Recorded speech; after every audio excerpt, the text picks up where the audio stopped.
ఆ నియోజకవర్గంలో రాజకీయం విచిత్రంగా మారిపోయింది. వాళ్ళు వీళ్ళయ్యారు, వీళ్ళు వాళ్ళయ్యారు. వైసీపీ నేతల రాకతో పార్టీ కోసం కష్టపడిన నేతలకే మొండి చేయి చూపిస్తున్నారట.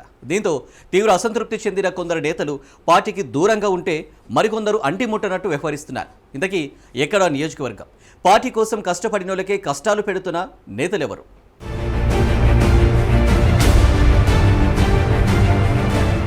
ఎమ్మిగనూరులో విచిత్ర రాజకీయాలు. వాళ్ళు వీళ్ళయ్యారు, వీళ్ళు వాళ్ళయ్యారు. వైసీపీ నుంచి వచ్చిన వారికి పెద్దపీట.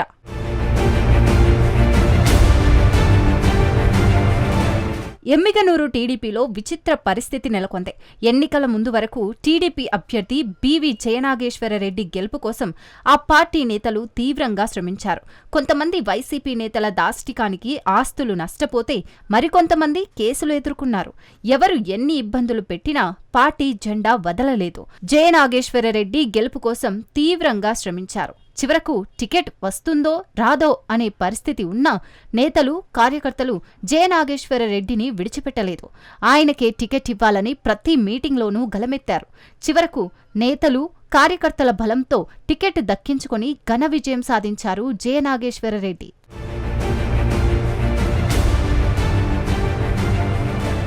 ఎమ్మిగనూరులో టీడీపీ బీవీ జయనాగేశ్వరరెడ్డి విజయం సాధించడం, రాష్ట్రంలో కూటమి ప్రభుత్వం అధికారంలోకి రావడంతో టీడీపీ నేతలు, కార్యకర్తలు సంబరాలు చేసుకున్నారు. ఇక తమకు ఎలాంటి ఇబ్బందులు ఉండవని అనుకున్నారు. రెట్టింపు ఉత్సాహంతో ముందుకు వెళ్లారు. అయితే అసలు కథ అప్పుడే మొదలైంది. పార్టీ అధికారంలో లేనప్పుడు ఎప్పుడూ తెరమీద కనిపించని చంద్రశేఖర్ అలియాస్ అప్నా బజార్ శేఖర్ అనే వ్యక్తిని ఎమ్మెల్యే తెరమీదకు తీసుకొచ్చారు. పట్టణం, మండలాల పెత్తనం మొత్తం ఆయనకు కట్టబెట్టారు. ఎంతలా అంటే ఏ పని కావాలన్నా శేఖర్ ఆజ్ఞ లేనిదే జరగని పరిస్థితి కల్పించారు. ఇన్ని రోజులు ఆయన టీడీపీ నేతలకు, క్యాడర్కు పెద్దగా తెలియదు. ఒక్కసారిగా తెరమీదకు రావడంతో ఆయనతో పరిచయం లేని వ్యక్తులు నేరుగా ఎమ్మెల్యేకు వెళ్లి సమస్యలు చెప్పుకునేందుకు ప్రయత్నం చేస్తే ఆయన అందుబాటులో లేకపోవడంతో ఇటు ఎమ్మెల్యే లేక అటు శేఖర్ పట్టించుకోక సమస్యలు ఎవరికి చెప్పుకోవాలో అర్థం కాక తీవ్రంగా నలిగిపోతున్నారు.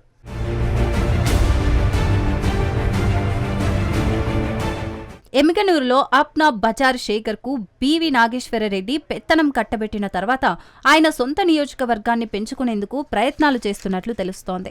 ఎన్నికల్లో గెలిచిన తర్వాత వైసీపీకి చెందిన 6 మంది కౌన్సిలర్లను, అలాగే కొంత నేతలను పార్టీలో చేర్పించుకున్నారట. అలాగే మరికొంతమంది నేతలను ఆహ్వానాలు కూడా పంపినట్లు సమాచారం. ఆయన ఆహ్వానం మేరకు పార్టీలో చేరిన వైసీపీ నేతలకు, కౌన్సిలర్లకు శేఖర్ పెద్దపీట వేస్తున్నారన్న టాక్ ఉంది. ఎంతలా అంటే టీడీపీలో చేరిన వైసీపీ కౌన్సిలర్లు వారు ప్రాతినిధ్యం వహిస్తున్న వార్డులు, గ్రామాల్లో వారు చెప్పిన పనే చేయాలని అధికారులకు ఆదేశాలు జారీ చేశారట. దీంతో అధికారులు కూడా ఆయా వార్డులు, గ్రామాల్లో వైసీపీ నుంచి వచ్చిన నేతల పనులే చేస్తున్నారన్న వార్తలు వినిపిస్తున్నాయి. దీంతో ఇంతకాలం పార్టీ కోసం ఆస్తులు అమ్ముకొని, కేసులు మోసి, అవమానాలు భరించి, అక్రమాలను ఎదిరించి పనిచేస్తే తీరా తమకు కాకుండా వైసీపీ నేతలకు పెద్దపీట వేయడంపై తమ్ముళ్లు తీవ్ర ఆగ్రహంతో ఉన్నారట. ఇప్పటికే నేతల వైఖరి నచ్చక కొంతమంది పార్టీకి, కార్యకలాపాలకు దూరంగా ఉంటే మరికొంతమంది పార్టీలో ఉన్నా అంటెముట్టనట్టు ఉన్నట్లు తెలుస్తోంది.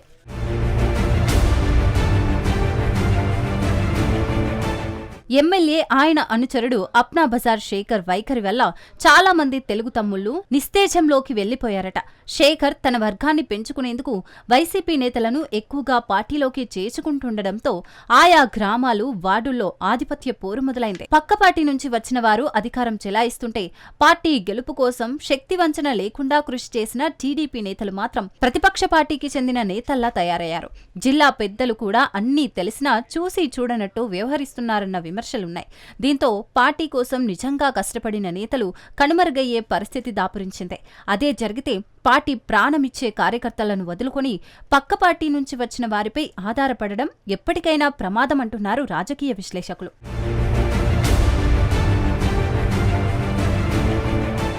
వైసీపీని వీడి టీడీపీలోకి వచ్చిన నేతలు టీడీపీని వీడి మరో పార్టీలోకి పోవడం ఒక లెక్కన అంటున్నారు కార్యకర్తలు. కనుక పార్టీ పెద్దలు జిల్లాలోని ఎమ్మిగనూరు నియోజకవర్గంపై దృష్టి సారించాలని కోరుతున్నారు. లేని పక్షంలో వచ్చే ఎన్నికల్లో పార్టీ గెలుపోటములపై పెను ప్రభావం చూపే అవకాశముందని చెప్తున్నారు. మరి పార్టీ పెద్దలు ఏ విధంగా స్పందిస్తారో వేచి చూడాల్సిందే.